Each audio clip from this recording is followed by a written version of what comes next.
Hello，大家好，现在是下午2点45分。有股友就问这只 MSM，他就问现在是不是应该要止损？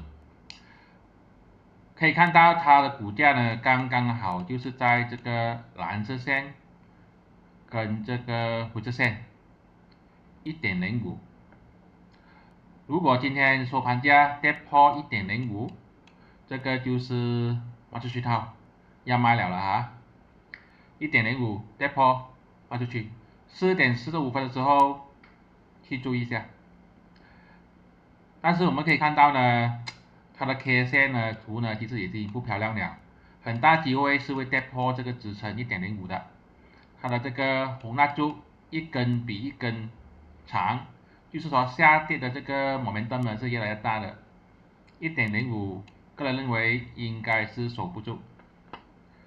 这些都是我的个人看法，并没有任何的买卖建议，谢谢大家。